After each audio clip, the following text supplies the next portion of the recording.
तो लाओ नमक बोल देता हूँ। उसने दुकानदार ने, बाबा ने जैसे पूछा कि क्या लेके जा रहे हो, तो वो फौरन कहता है कि नमक है। बाबा की जबान से निकला, अच्छा नमक है तो नमक होगा, कह दिया। अब जब घर जाके बोरा खोलता है तो नमक ही निकलता है। अब वो परेशान हो गया, बोले बाबा ने कहा था नमक, तो नमक हो गया। दौड़ के आता है, माफी मांगता है, हुजूर माफ कर दीजिए, मुझसे गलती हो गई, वो नमक नहीं था, शक्कर था। बाबा कहते हैं अच्छा शक्कर थी तो शक्कर होगी। अब जाके दोबारा बोरा खोल के देखता है तो शक्कर निकलती। जब ये वाकया हुआ तो हज़रत बाबा फरीद अपनी वालिदा माजिदा से जाके कहते हैं, अम्मी जान, मेरे परवरदिगार ने मेरी जबान में ये तासीर दी है, मैं जो कह देता हूँ वो हो जाता है। माँ कहती है बेटे इसमें तेरा कोई कमाल नहीं। माँ ने कहा बेटे इसमें तेरा क्या कमाल है, इसमें तो मेरा कमाल है। बाबा कहते हैं कि रात को तहज्जुद मैं पढ़ता हूँ, नमाज का पाबंद मैं हूँ, शरीयत की खिदमत मैं कर रहा हूँ, शरीयत मुतहरा का पाबंद मैं हूँ, तस्बीह मैं पढ़ रहा हूँ, सजदे मैं कर रहा हूँ, तिलावत कुरान पाक मैं कर रहा हूँ, तबलीग मैं कर रहा हूँ, जिहाद मैं कर रहा हूँ, अल्लाह की राह में खर्च मैं कर रहा हूँ, मैं सारी सब कुछ कर रहा हूँ। और अम्मी जान आप कह रही कि इसमें तेरा क्या कमाल है, इसमें मेरा कमाल है। अम्मी कहती है हाँ बेटे इसमें मेरा कमाल है, तेरा कोई कमाल नहीं। बाबा कहते हैं अम्मी जान समझाइए इसमें आपका क्या कमाल है। तब माँ कहती है बेटे ये जमाने में तू दूध पिया करता था, जाड़े की कड़ाके की रात होती थी, ठंड होती थी, और रात में जब तू भूखा दूध के लिए रोता था तो मैं पहले तुझे दूध नहीं पिलाती थी, पहले जाके ठंडे पानी से वजू किया करती थी, तब जाकर मैं तुझे जो है दूध पिलाया करती थी। और जब दूध पिलाती थी तब मैं अपने रब की बारगाह में इल्तिजा करती थी, मेरे परवरदिगार मेरे दूध के कतरात के साथ तो अपना नूर भी मेरे बच्चे के सीने में उतार दे।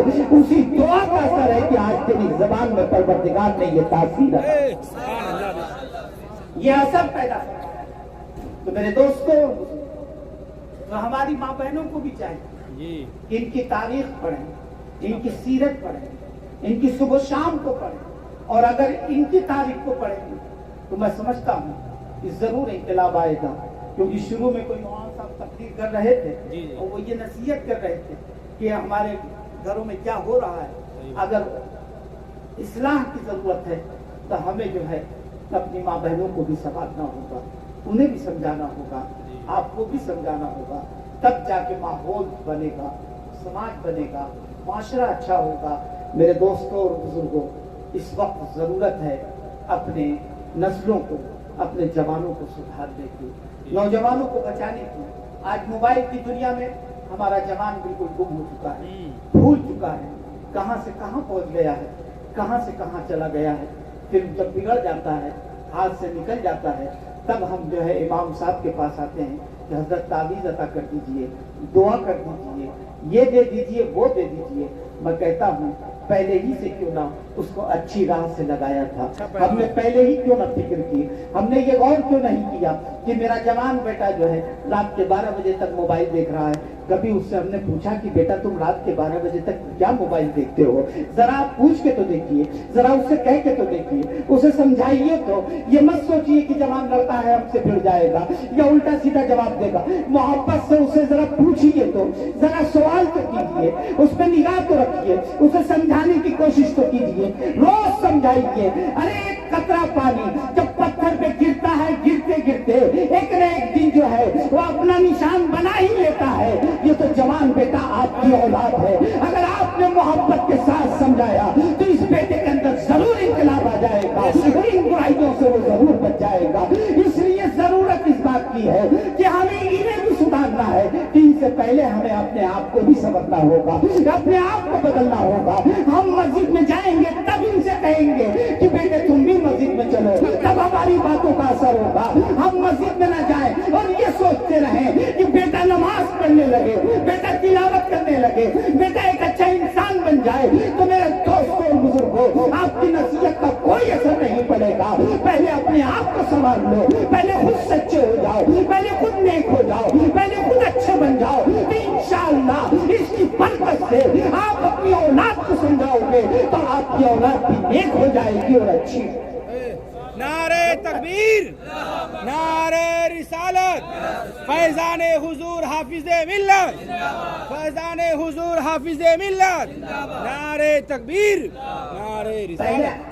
क्या बात है, वाह माशाअल्लाह। पहले बड़ों की जिम्मेदारी जी, क्योंकि तकरीरें होती है, सबसे ज्यादा नौजवानों की उनका पैगाम है, वाह माशाअल्लाह। सबसे ज्यादा नौजवान ही को कहा जाता है कि नौजवान बिगड़ रहा है, ये बिगड़ रहा है। मैं कहता हूँ कि हमारे बुजुर्ग बिगड़ गए, अच्छा, ये सुधर जाए तो नौजवान खुद ब खुद सुधर जाए, नौजवान खुद ब खुद सुधर जी, तब इनकी बातों का असर। इसलिए मेरे दोस्तों और बुजुर्गों, हमें अपने आप में इनकलाब करना, हमें बदलना होगा, हमें देखना होगा, हमें मस्जिदों को आबाद करना होगा, सब कुछ को आबाद करेंगे तब हम इन बच्चों से कहेंगे कि इंशाअल्लाह असर भी होगा, इन बच्चों में इनकलाब आएगा।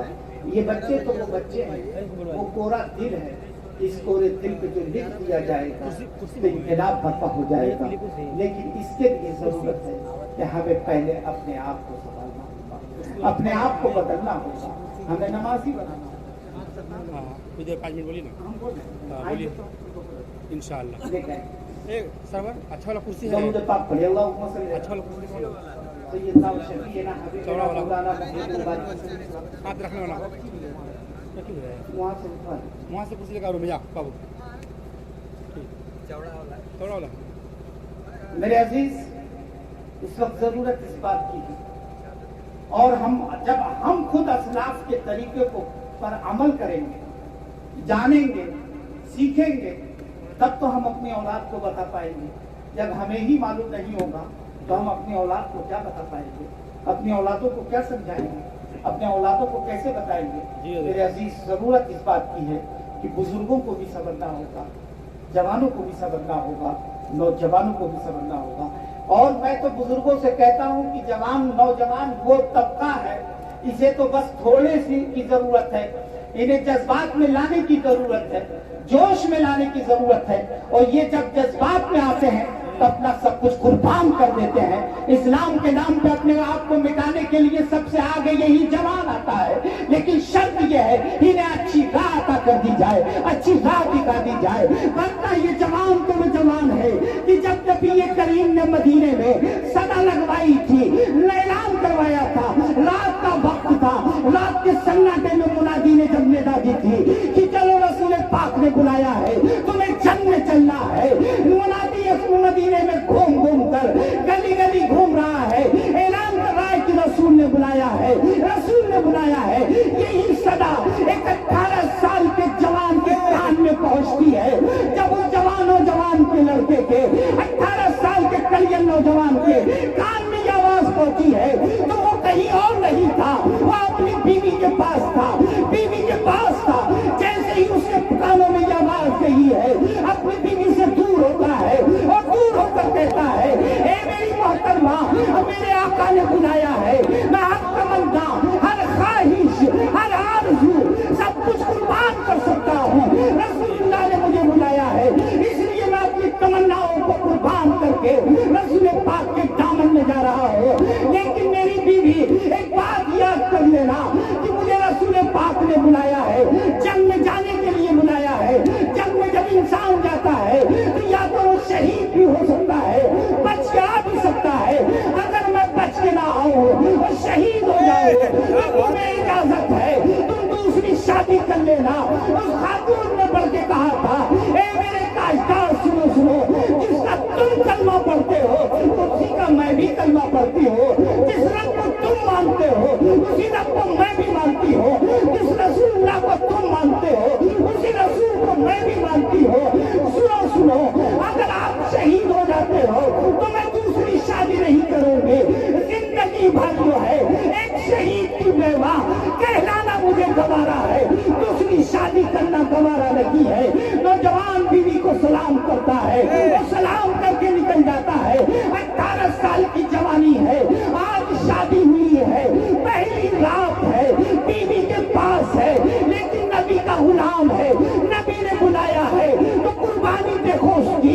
जवान बीवी को छोड़ के जा रहा है, सारी खुशियों को छोड़ के जा रहा है, रसूल की बारगाह में जाता है। हुक्म होता है कि मैदान में चले जाओ, मैदान जंग में चले जाओ। जब मैदान जंग में पहुंचते हैं, सुबह जंग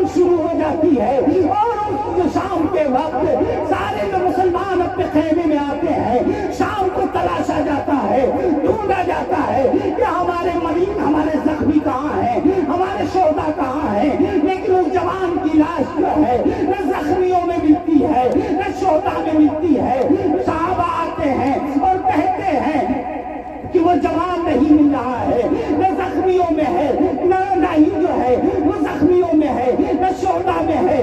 یا رسول اللہ ایسا تو نہیں کہ ظالموں نے پکڑ کے لے گئے ہوں، دشمنوں نے گرفتار کر کے لے گئے ہوں۔ آقا کریم نے نگاہ اوپر کی، پھر مسکراتے ہوئے نیچے لاتے ہیں اور کہتے ہیں کہ پھر جا کے تلاشو۔ جاتے ہیں میدان میں، تلاشا جاتا ہے تو ایک طرف کونے پہ ایک لاش مبارک ملتی ہے، جسے غسل بھی دیا جا چکا ہے، جسے کفن بھی دیا جا چکا ہے، کفن تازہ تر ہے، لاش لائی جاتی ہے اور جب لایا جاتا ہے اور کفن کو ہٹایا جاتا ہے، چہرے میں اسی جوان کی لاش ملتی ہے، اسی جوان کی لاش ملی ہے۔ صحابہ کہتے ہیں یا رسول اللہ پہلے دیکھا گیا تھا تو لاش نہیں تھی، لیکن یہ دوبارہ ملی ہے تو اسے کفن بھی دیا گیا ہے، نہلایا بھی گیا ہے، معاملہ کیا ہے؟ میرے آقا مسکرا کے کہتے ہیں معاملہ یہ ہے، اس کا نام حنظلہ ہے، یہ جب جنگ میں آیا تھا تو اپنی بیوی کے پاس تھا، اسے اتنا موقع نہیں ملا کہ یہ نہا سکے، جب جنگ میں یہ شہید ہو گیا ہے اللہ کی رحمت کو گوارا نہ ہوا کہ شہداء کے ساتھ اس کو ناپاکی کی حالت میں دفن کیا جائے، اس لیے فرشتوں نے اسے نہلایا بھی ہے، کفن بھی دیا ہے۔ یہ آج سے حنظلہ نہیں بلکہ غسیل الملائکہ کہتا ہے۔ کیا بات! نعرہ